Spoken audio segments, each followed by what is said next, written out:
रहीम। अस्सलाम वालेकुम नाज़रीन, आप यूट्यूब चैनल देख रहे हैं। मैं इमरान खान हूँ। सबसे पहले अफसोसनाक ख़बर है, टांक में जो हमला हुआ सिक्योरिटी फोर्सेस के ऊपर चेक पोस्ट पे, उसमें अब तक की इन्फॉर्मेशन के मुताबिक सिक्योरिटी फोर्सेस के 14 लोग और एक महकमा जंगलात का ऑफिसर, ये लोग शहीद हो गए। इंतहाई अफसोसनाक वाक़या है और रोज़ाना की बुनियाद पर लगातार ये वाक़यात हो रहे हैं। देखिए, ये तकलीफ़ दे वाक़यात हैं। जो आदमी भी अपने घर से निकलता है वो शहीद होने के लिए नहीं निकलता। इनमें कोई बीवी बच्चों वाला है, कोई माँ बाप वाला है, इनके भी बहन भाई हैं, इनकी भी फैमिलीज़ हैं।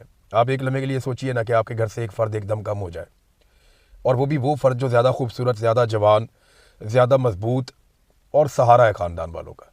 ऐसा शख्स एकदम चला जाए तो कितनी तकलीफ़ होती है, कितना दर्द होता है। पूरा ख़ानदान जो है वो एक सोग में चला जाता है। हमारे यहाँ पे रोज़ाना दर्जनों ख़ानदान सोग में जाते हैं, कभी बलूचिस्तान में, कभी खैबर पख्तूनख्वा में, कभी किसी और जगह पे, कभी कबायली इलाकों में। ये सिलसिला कब तक चढ़ेगा? देखें, इसको रोकना पड़ेगा। इसको रोकने के लिए पूरी कौम को इकट्ठा होना पड़ेगा। इसके लिए लायामल बनाना पड़ेगा। हमें फैसला करना पड़ेगा कि हमने ये जंग कब तक लड़नी है और इसको कब ख़त्म करना है। ऐसा नहीं हो सकता कि आप इसके साथ लंबे अरसे तक सस्टेन करें। हमने माजी में भी दहशतगर्दी को शिकस्त दी थी, इसे एक मरतबा फिर हर हाल में ख़त्म करना चाहिए, वरना ज़हनी मरीज़ बनता जाएगा मुआशरा आहिस्ता आहिस्ता। ये एक जान नहीं जाती, एक पूरा ख़ानदान जो है वो तबाह हो जाता है। लगातार इस किस्म के अटैक्स हो रहे हैं और ख़बर हम बाद में दे देते हैं कि हमला नाकाम बना दिया गया। देखिए, कैसा हमला नाकाम बनाया कि वो खुद कुछ हमला था, वो आए, उन्होंने खुद कुछ धमाका किया। इससे पहले एक पुलिस चौकी को रिपोर्ट हुआ, वहाँ पे भी धमाका हुआ, वहाँ पे भी लोग शहीद हुए। बलूचिस्तान में रोज़ाना की बुनियाद पे लोग कभी जबरी तौर पे लापता हो जाते हैं, कभी लोग शहीद कर दिए जाते हैं, कभी टारगेट किलिंग में मार दिए जाते हैं। एक जज साहब अब्दुल हकीम काकड़ साहब, वो शहीद कर दिए गए। बाद औक़ात ना एक छोटा वाक़या होता है, एक कत्ल होता है, फिर आप लंबे अरसे तक उसकी कीमत चुकाते रहते हैं। अब्दुल हकीम काकड़ का वाक़या छोटा वाक़या नहीं है। रियासत को इसके ऊपर जागना चाहिए और तमाम लोगों को इस पर जागना चाहिए। बाकायदा जो बलूचिस्तान के अवाम है उनको भी इसके ऊपर जागना चाहिए। बलूचिस्तान की अदलिया को और वकला को इसके ऊपर आवाज़ बुलंद करनी चाहिए। अगर अब्दुल हकीम काकड़ जैसे लोगों को, जो ये कहते रहे कि हम इंसाफ देंगे, हम अल्लाह से डरते हैं, इस तरह के जजेस को अगर दिन दहाड़े कत्ल किया जाएगा और रियासत उन्हें बचाने में नाकाम रहेगी, या उन्हें सिर्फ इस वजह से मार दिया जाएगा कि वो मतलूबा नताइज नहीं देते ताकतवरों को, तो ऐसी सूरत में निज़ाम कैसे चलेगा? ये नहीं चल पाएगा, सारा कुछ कोलैप्स हो जाएगा। तो मेरी गुजारिश है कि जो इधर उधर की एक्टिविटी है उनको छोड़ दें थोड़े अरसे के लिए। दहशतगर्दी एक बहुत बड़ा मसला है। जब तक पाकिस्तान में दहशतगर्दी है और सियासी अदम इस्तेहकाम है, तब तक कोई सरमायाकारी लेकर पाकिस्तान में नहीं आएगा। और बदकिस्मती से ये दोनों चीज़ें पाकिस्तान की मिलिट्री एस्टेब्लिशमेंट से जुड़ी हुई हैं। जहाँ पे बैठे हुए सीनियर ऑफिसर्स वो अपने बारे में सोच रहे हैं, पाकिस्तान के बारे में नहीं सोच रहे। उनको इस्तेस्ना चाहिए, उन्हें एक्सटेंशन चाहिए। अभी 8 ऑफिसर्स को सुपरसीड करके एक जनरल को ला के लगाया गया और उनको कमांड पे एक सीट दी गई। हालांकि पिछले साल से इसकी गुंजाइश मौजूद थी, लेकिन पिछले साल ये नहीं किया गया, इस साल किया गया। ठीक है, जो मर्जी करें, लेकिन पाकिस्तान में इस्तेहकाम आना चाहिए, पाकिस्तान में अमन व अमान कायम होना चाहिए। ये फैसले मिलिट्री एस्टेब्लिशमेंट अगर दिफाई नुक्ता नज़र से फैसले करती है तो उनके फैसले हैं, वो करते जाएं। लेकिन क्या पाकिस्तान को कोई फ़ायदा हो रहा है इन फैसलों का? ज़ाती हैसियत में तो अपनी पसंद और नापसंद आप कर लेते हैं। कोई एक्सटेंशन लेता है, कोई इस्तिस्ना लेता है, कोई एक्सटेंशन के चक्कर में हुकूमत गिरा देता है, कोई एक्सटेंशन के लिए एक नई हुकूमत बना देता है। लेकिन इससे पाकिस्तान को क्या मिलता है? इन चक्करों से निकलें आप बाहर।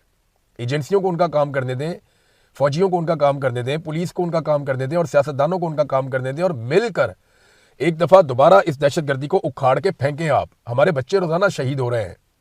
ये गलत मंसूबे हैं। दुनिया आगे निकल गई है। दुनिया में ये फैसले अब यूटिलिटी कंपनीज कर रही हैं। वो ये फैसला करते हैं कि उन्होंने आवाम को बिजली कितने की देनी है। वो एक दूसरे से ज़्यादा सस्ती बिजली देने की ऑफर करते हैं। यहाँ पे सिस्टम चल रहे हैं, गैस के लिए कंपनियां काम कर रही हैं, बिजली के लिए कंपनियां काम कर रही हैं, पानी के लिए कंपटीशन चल रहे हैं। सरकार की रिस्पॉन्सिबिलिटी है जिन चीज़ों पर, वहाँ पर भी प्राइवेट लोगों को लाया गया है। और इसी तरह जो पेट्रोलियम मसनूआत की कीमतें, सरकार का इससे लेना देना कुछ नहीं होना चाहिए। हत्ता कि जो डॉलर की कीमत ज़्यादा या कम होती है उसको भी बैलेंस के साथ चलाना चाहिए। लेकिन यहाँ कंट्रोल करने की ख्वाहिश ने और एक्स्ट्रा टैक्सेस लेने की ख्वाहिश ने पाकिस्तान को ख़राब किया।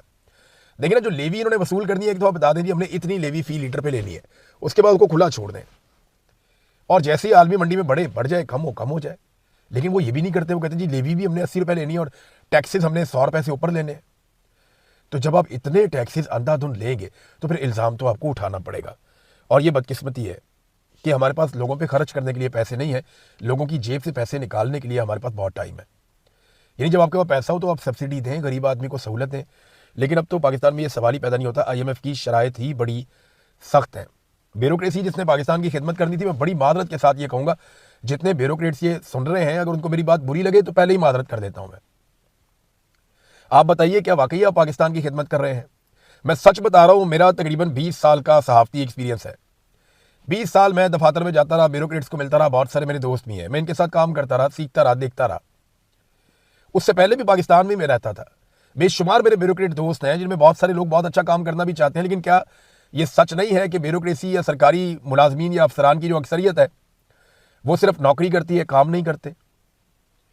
यानी अपने दिल पे हाथ रख के आप सोचें ना कि आपने पिछले 1 महीने में कितना काम किया और कितना काम है जो आप कर सकते थे, या आपके काम करने से पाकिस्तान को कितना फायदा हुआ। यहाँ पे लोग घंटे पूरे करने के लिए जाते हैं। सरकारी नौकरी ऐसे है, वो बलूचिस्तान में एक एक आदमी ने 2-2 नौकरियां ली हुई हैं, 3-3 नौकरियां भी ली हुई हैं, कि वो 2-2 3-3 तनख्वाहें, घूस तनख्वाहें वसूल करता है। ताल्लुकात लगा के लोग नौकरी ले लेते हैं। पंजाब में ये है, सिंध में ये है, खैबर पख्तूनख्वा में ये है, हर जगह पे लोग घोस्ट मुलाजिम बने हुए हैं, काम करते नहीं है, तनख्वाहें ले लेते हैं। तो हम नौकरी इसलिए नहीं लेते कि हमने काम करना है, मुल्क की खिदमत करनी है। हम नौकरी इसलिए लेते हैं कि हमने महीने के बाद तनख्वाह लेनी है और हम सिर्फ नौकरी करना चाहते हैं, हम कौम के लिए काम नहीं करना चाहते, बदकिस्मती से। अब नाज़रीन, एक और चीज़ मैं आपके सामने रख देता हूँ कि आज के दिन में अलीमा खानम निकलेंगी मर्दान वाले इलाके में, वो स्ट्रीट मूवमेंट के लिए या लोगों को मोटिवेट करने के लिए, लोगों को निकालने के लिए, वो एक दोबारा से मोमेंटम बनाने की कोशिश कर रही हैं ताकि लोगों को होश आए, लोग तगड़े हों और एक मरतबा फिर वो लोग अडियाला के लिए निकले या इस्लामाबाद के लिए निकले, लोग एहतजाज करें दोबारा से। तो अलीमा खानम दोबारा आज कोशिश करेंगी। अभी तक उनको खैबर पख्तूनख्वा के लोगों ने अच्छा रिस्पॉन्ड किया है। अब देखते हैं कि आज उन्हें कैसा रिस्पॉन्ड करते हैं मर्दान के और आसपास के लोग। लेकिन सुहेल अफरीदी साहब के ऊपर सारों की निगाहें लग गई हैं, ना सिर्फ अपोजिशन की, पाकिस्तान तहरीक इंसाफ के लोगों की, इमरान खान साहब की फैमिली की, पाकिस्तान की मीडिया की, बल्कि पाकिस्तान की अदलिया और हुकूमत की भी या एस्टेब्लिशमेंट की भी नज़रें सुहेल अफरीदी पे हैं। एस्टेब्लिशमेंट नहीं चाहती कोई संजीदा एफर्ट हो इमरान खान साहब को जेल से निकालने के लिए, या कोई नई तहरीक जिसका उन्हें सामना करना पड़े, वो नहीं चाहते, क्योंकि पहले बड़ी मुश्किल से इंसानों को कत्ल करके इसको कुचला गया। अब दोबारा से अगर लोग निकलेंगे फिर कत्लेआम करना पड़ेगा, और अगर ना कर पाए कत्लेआम तो चीज़ें हाथ से निकल जाएंगी, लोग अगर बहुत बड़ी तादाद में आ गए तो सुहेल अफरीदी का एक बड़ा टेस्ट है और मुझे ऐसा लगता है कि शायद उनके पास ये आखिरी मौके की तरह है। लेकिन वो खबर जिसने मुझ तक पहुंचाई थी, उसको भी ये खबर जो मिली है वो सोर्स तकरीबन 1-1.5 महीने पुरानी बात है। यानी मैंने आपको बताया था कि इमरान खान साहब की सेहत बेहतर है, उनकी आंख के मसाइल चल रहे हैं, और उन्होंने अपनी बहनों के हवाले से एक पैगाम भेजा था। ये मैंने आपको बताया था। वो पैगाम जो है वो किसी तरह उनकी बहनों तक, उनकी फैमिली तक पहुंच भी गया था। उस वक्त वो 1 लाइनर ही था और वो किसी और जरिए से आया था। अब मेरा इस वक्त सवाल यह है कि अभी इमरान खान साहब की सेहत के हवाले से खैबर पख्तूनख्वा और इस्लामाबाद के कुछ सहाफ़ी दावे कर रहे हैं, और वो ये कह रहे हैं जी इमरान खान साहब की सेहत अब कमज़ोर हो गई है। ये उनका दावा है। वो ये दावा कर रहे हैं कि ना सिर्फ उनकी सेहत कमज़ोर हो गई, बल्कि एक सहाफ़ी ने तो यहाँ तक कहा कि जनाब उनके कोई हाथ कांपते हैं इमरान खान साहब के। अब ये 2.5 महीने में ऐसा क्या हुआ? देखिए, मैं अभी आपको यकीन से नहीं कह सकता कि ये खबरें सच है। बाद औक़ात सहाफ़ियों को यकीन दिला दिया जाता है कि जो खबर आपको दी जा रही है वो सच है, और वो सच नहीं होती, क्योंकि कई खबरें ऐसी हैं जिनको आप सेकंड ओपिनियन आप ले ही नहीं सकते उसमें। मिसाल के तौर पे कोई आदमी आकर आपको ये कहता है कि मैं आपको पूरा यकीन दिलाता हूँ, मैं हलफ लेकर आपको कहता हूँ इमरान खान साहब को फलाना बंदा मिला है और इमरान खान साहब की ये हालत थी। अब आप तस्दीक कैसे करेंगे? आप जेलर से पूछेंगे, वो आपको कुछ नहीं बताएगा। इमरान खान साहब की फैमिली से पूछेंगे, वो कहेंगे जी हमें तो मिला ही नहीं कभी। उनके साथियों से पूछेंगे, वहाँ भी नहीं पता। आप जेल में घुसने की कोशिश करेंगे, सवाल ही पैदा नहीं होता। मुलाकात की कोशिश करेंगे, वो भी नहीं। आप कुछ भी कर लेंगे, आप इसको रिकन्फर्म नहीं कर पाएंगे। तो बाद औक़ात सहाफ़ियों को ऐसे सोर्सेज खबर देते हैं जिनको आप तस्दीक करना मुमकिन नहीं होता, फिर वो सोर्सेज से करके वो खबर बाद औक़ात दे देते हैं। इस तरह की खबरें आ रही हैं जिनकी तस्दीक नहीं की जा सकती कि इमरान खान साहब की सेहत कितनी ख़राब है, लेकिन मल्टीपल सोर्सेज ये दावा कर रहे हैं कि उनकी सेहत पहले की निस्बत ख़राब है। तो अब एक इंतहाई सेहतमंद आदमी, अचानक उनकी आंखें ख़राब हो जाती हैं, बाद में उनकी इस किस्म की शिकायत जो है वो अभी जो मीडिया रिपोर्ट कर रहा है, तो ऐसा क्या किया गया इमरान खान साहब के साथ कि उनकी फैमिली की और डॉक्टरों की मुलाकातें भी बंद करवा दी गई, उन्हें कैद तन्हाई में डाल दिया गया, और उसके बाद पता चलता है, या सहाफ़ी ये क्लेम करते हैं अपने सोर्सेज से कि जनाब अब उनकी हालत अच्छी नहीं है। तो ये बड़े सवालात हैं, इस पर आलमी सतह पर आवाज़ उठनी चाहिए। उनके बेटे ने भी हाल ही में आवाज़ उठाई, बहुत सारे और लोग कोशिश कर रहे हैं, बैनुल-अक़वामी सतह पे इस पर आवाज़ उठती रहती है, मज़ीद आवाज़ उठनी चाहिए। इमरान खान साहब से उनकी फैमिली की मुलाकात करवानी चाहिए, उनके डॉक्टरों की ज़ेर निगरानी उनका इलाज करवाना चाहिए।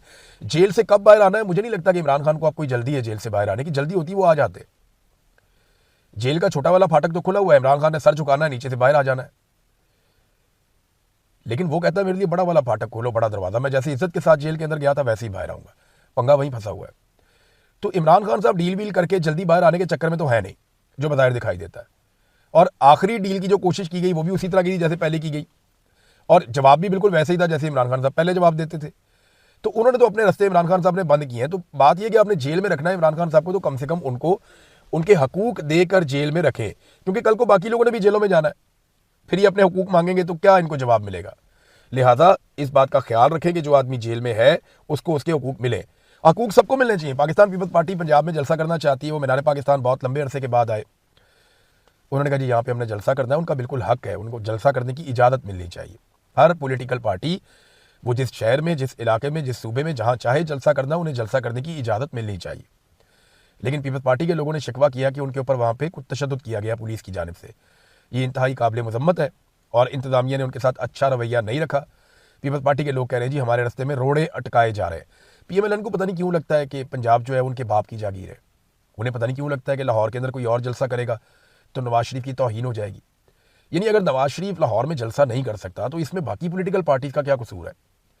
अगर नवाज शरीफ को लाहौर के लोग पसंद नहीं करते या उनका मजाक उड़ाते हैं तो जो बाकी पॉलिटिकल लीडर्स हैं उनका क्या कसूर है कि वो लाहौर में जलसा ना कर पाए। अगर मीनार पाकिस्तान को नवाज शरीफ और उसका पूरा खानदान मिलकर नहीं भर सकता तो बाकी पॉलिटिकल पार्टीज को आप क्यों रोकते हैं कि वो भी वहाँ पे जाके जलसा ना करें। पीपल्स पार्टी को फ्री हैंड दें, वो जाएं जाके जलसा करें, देख लेते हैं वहाँ कितने लोग आते हैं। सिंध से लोग आ जाएंगे, मुल्तान से लोग आ जाएंगे, यहाँ GT रोड से लोग आ जाएंगे, अलग अलग कायदीन बसें भर के लोगों को ले आएंगे। अच्छा, बारिश के मामला, ये पानी के मामला, ये नॉर्मली मैं ऐसे जब रिपोर्टिंग करता था तब मैं रिपोर्ट करता था, अब ज़्यादा मैं करता नहीं था। लेकिन क्योंकि PMLN ने हमेशा बारिश के ऊपर सियासत की है, लंबे बूट पहन के ये बाप बेटा घुस जाते थे ऐसे उंगली रख के, तो पानी के अंदर खड़े हो जाते थे। फिर मरियम नवाज़ ने भी बारिश के ऊपर और ये सैलाब के ऊपर और पानियों के ऊपर इसने भी बहुत सियासत की, नवाज शरीफ ने भी की। तो ये ख़ानदान पिछले 50 साल से अपनी सियासत में लाहौर के पानी के ऊपर जो है ना वो एक सियासत अपनी खड़ी करता है। तो फिर इनको वो पानी दिखाना भी पड़ता है, इनको जवाब भी उन्हीं की ज़बान में मिलता है जो कुछ ये लोगों के साथ करते हैं। फिर इससे पहले हमारे बहुत सारे सहाफ़ी हैं जो बिजली पे, आटे पे, गैस पे, दालों पे, पानी पे, सैलाब पे, बिजली, हर चीज़ के ऊपर वो बात करते थे, वो अब नहीं करते। तो ये छोटी छोटी चीज़ें जो हैं जो कौम के लिए बड़ा मानी रखती हैं उन पर अब हमें बात करनी पड़ती है। नाज़रीन, भारत में जेंजी में हर तरह के लोग आ रहे हैं। यानी ऐसा नहीं है कि वहाँ पे कोई बहुत ज़्यादा को पढ़े लिखे नौजवान हैं या उनके शऊर का लेवल पाकिस्तानियों से बहुत बुलंद है। कुछ ऐसे इंटरव्यूज़ आते हैं जिनमें वो बड़ी अच्छी और शानदार बातें करते हैं, लेकिन वहाँ पे टिकटॉकर्स भी आ रहे हैं, नौजवान आते हैं, फिल्मी डायलॉग्स के ऊपर अपनी वीडियोस बनाते हैं, चले जाते हैं। मजाक करने वाले नौजवान भी आते हैं, रक्स करने वाले नौजवान भी आते हैं, इंजॉय करने वाले नौजवान भी आते हैं, रोला डालने वाले नौजवान भी आते हैं, डंडे खाने वाले भी आते हैं, डंडे और पत्थर मारने वाले भी आते हैं। तो ये जो जेंजी है ना, ये एक मिक्सचर है। आप ये नहीं कर सकते, कोई यूनिफॉर्म फोर्स नहीं है कि सारे के सारे बड़े बाशऊर होंगे, सारे के सारे एक जैसे होंगे, सारे के सारे एक जैसी बात करेंगे। नहीं, ये नौजवान है, इनके शऊर का लेवल और इनकी तरबियत और इनका तरीक़ेकार अलग अलग है, लेकिन ये एक मकसद के लिए इकट्ठे हो गए हैं। और यही हुआ बाकी शहरों में जहाँ जहाँ पे जेंजी इकट्ठी हुई है। और इस मरतबा ये जो सारा कुछ हो रहा है ये भारत में हो रहा है। मोदी सरकार ने आज का दिन मांगा हुआ है और आज मोदी सरकार फैसला करेगी। वज़ीर तालीम के हवाले से उनको फैसला करना है, क्योंकि जेंजी कह रहे हैं कि जब तक हम वज़ीर तालीम का इस्तीफ़ा नहीं लेते तो काकरोच जनता पार्टी पीछे नहीं हटेगी। गुजरात और दीगर शहरों में भी लोग निकल कर बाहर आ गए हैं। तो हालात उतने आसान नहीं है मोदी साहब के लिए जितना माजी में हुआ करते थे।